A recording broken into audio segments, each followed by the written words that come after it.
take a look at this first problem. We'll notice that these are a conjugate pair, meaning if you notice the pattern, you only have to multiply the first two terms and the last two terms. But since we can't take that for granted, let's go ahead and do the box method and make sure we have all our steps organized. So I have 2 plus I root 3, 2 minus I root 3. 2 times 2 is going to meet at the 4. I have 2 times I square root of 3. Remember, outside can change, but inside has to stay the same. Again, here I have 2 and negative I square root of 3, so I have negative 2I square root of 3. And you see what happens in those diagonal boxes. And here I have I times I, or I squared, and that's a positive times a negative, so we'll have negative I squared, and then the square root of 3 times the square root of 3, well, that's just 3.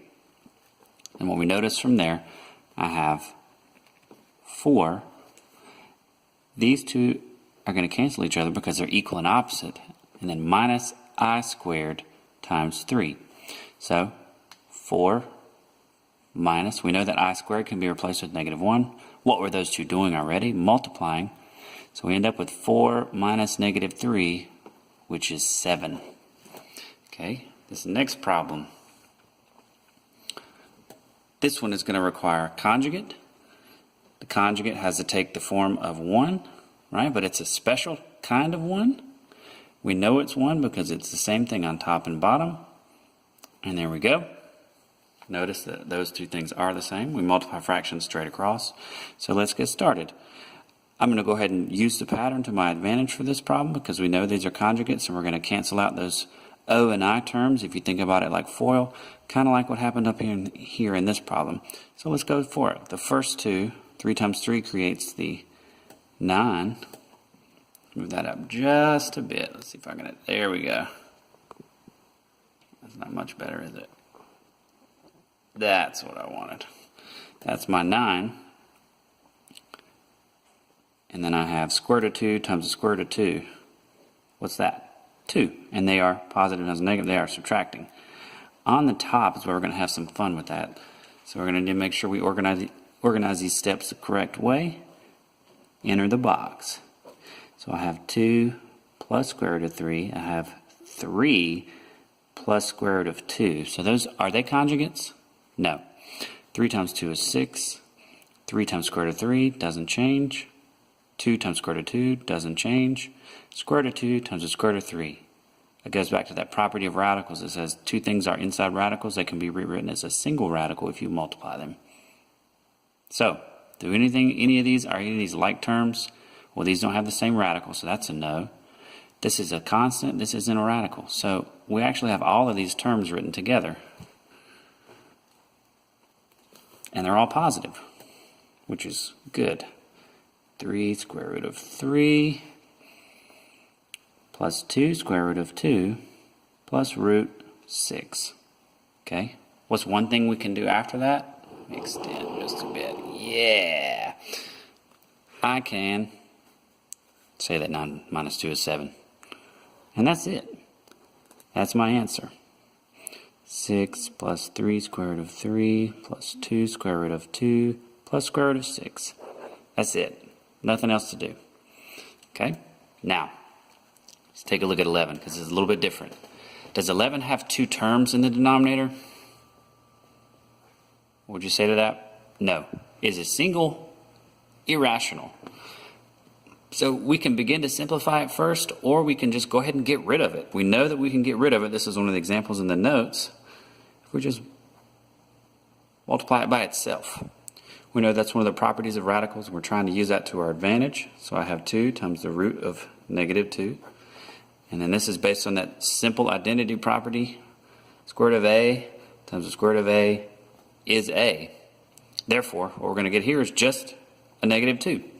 Now what are we going to do from here? We're going to say, hey, 2 divided by 2 cancels. That is a 1.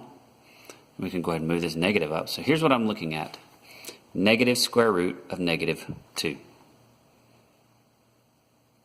Well, one last thing. We're not supposed to leave the negative inside. So we're going to split that up into the square root of negative 1 and the square root of 2. Because we know by definition the square root of negative 1 is I. The negative is still there. And this square root 2, well, you can't really do anything with that. So negative I square root 2. Wasn't so bad. Okay, we had 3 left. So number 12, that one has 2 terms on the bottom. In order to get rid of that radical, we are going to have to use that conjugate.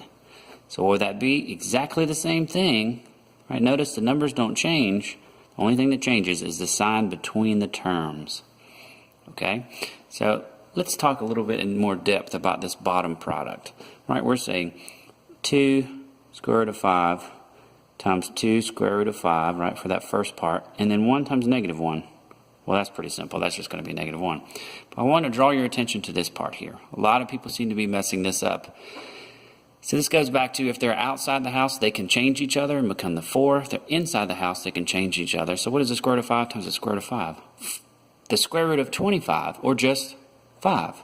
So we're looking at 4 times 5, subtract 1 on the bottom, or that's known as 19 for those of you paying attention. Right? The next part, the numerator, is a simple play on the distributive property. But look, the same things apply. We have outside, so that's going to be 10. The square root of 5 is kind of like a variable in that both of these were outside and it can't change. 5 times negative 1 becomes negative 5. And that one wasn't so bad. We're done. Okay, 13. So we've got radicals, we've got imaginaries. Fun problem to be sure. Now, you can begin simplifying the square root of 20 if you really want to. Notice you have a choice, but let's stick with what we know, and that is that it needs to be conjugated or rationalized by the conjugate, and that's a pretty simple step to at least figure out what the conjugate is, right? That's half the battle there. So then we know the conjugates are going to cancel the middle terms, so we only have to multiply the first 2 and the last 2. So I know that the square root of 20 times the square root of 20, well, what's that? 20. We know a negative times a positive is going to produce a negative, and you see that always happen with conjugates. And then we have I times I, or I squared. Right? We can change that up momentarily. In this part, right, we've got 2 square root of 5 times square root of 20. Again, we've got to take this term and distribute it to both of these. That's what distributive property says. So this 2 is outside. It's not going to change anybody inside. But both the 5 and the 20 are multiplying, and they are inside. 5 times 20 is 100. And I know what you're thinking, slow down. But then we have to take this term and distribute it to the I. So we had a plus here, plus I is not in a radical, so we've got 2I, and the square root of 5 just comes along for the ride. Now it's just, what do I see that I can pick out? So I know that I squared is really a negative 1. So 20 subtract negative 1, that's 21, blackjack. And then up top, I have 2 square root of 100. Last I checked, square root of 100 is 10. 2 times 10 is 20. And then the 2I root 5, you can't do anything with. So we're done. We just bring that on down. Okay, so that was a difficult problem on the surface. Oops. There we go. Now you can see the answer. But it really wasn't that bad once we stuck to our guns, and those are the conjugates. Okay, so this last one, I'm going to do the same thing. Even though it has some stuff that could go ahead and be broken down, like this 18 in here, I'd rather stick to something that is pretty consistent, and that is using the conjugate. So we're going to write it exactly as is. The only thing we're going to change is what? The sign in the middle. So notice that came from the denominator, right? So let's take that out. Go ahead and multiply our first 2. 2I times 2I, well, that's going to be 4I squared. The square root of negative 18 times the square root of negative 18 is negative 18. And we're saying negative times a positive, so they're going to be subtracted. Right? So this is all working in the denominator. I haven't started the numerator yet. I'm going to get there. But I have 4I squared minus negative 18. The 2 negatives turn into a single positive. 4 times I squared, I can replace that with negative 1. So I have negative 4 plus 18, or 14. Okay, let's go ahead and put that up for our answer box. Our denominator is a simple 14. And again, that was the goal of all of these problems, is to get rid of the radical. So if we go back, let's go ahead and finish out the numerators. So these are not conjugates, correct? Please don't say yes. So that means we can't take the shortcut and just multiply the first 2 and the last 2. We're going to have to FOIL this, or use the box method. Okay, so no guarantees on any simplifications here. Let's just make sure we get all four of our products. So 2 square root of 3 plus 4i, and then the other one was 2i plus a root negative 18. Okay, we'll worry about the negative later. So what have I got in this first box? 4i root 3. Second box, 8i squared. The third box, 2 times the square root of negative 54. Yuck. And the last box, 4i square root of negative 18. So we can kind of take a stab at each of these. There's nothing we can do with this first term. So I'm just going to extend my box out here. So I'm going to bring on 4i root 3, at least for now. I'm done with it. 8i squared, right? I squared turns into negative 1, so if they're multiplying, that becomes negative 8, right? 2 times the square root of negative 54. Well, that's gonna require some work all on its own, right? 2 square root of negative 54. So let's begin breaking that down. Let's go ahead and say negative 1. Let's go ahead and say, what do we have, 6 and 9? Sure, 6 and 9. What can we take out? That's going to become I. That's going to become 3. So I have 2 times 3. The 6, sorry pal, you stayed in, right? So we can simplify that a little bit more and say that is 6i square root 6. Are we able to combine these two at this point? Focus, focus, both of you.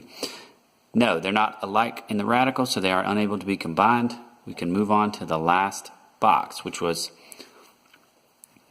4i times the root of negative 18. So again, we're going to start breaking that down. Let's do it a little bit further. Let's say 4i, then we have the square root, negative 1, 9, and 2. Hopefully that shows up. It does, great. That's going to come out as an I. So I've got 4i times this I. That's going to come out as a 3, and the 2 is stuck.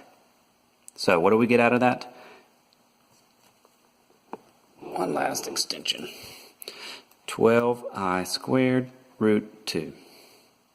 Or, what does that become? Negative 12 root 2. Did we have any root 2's in the previous answer? No.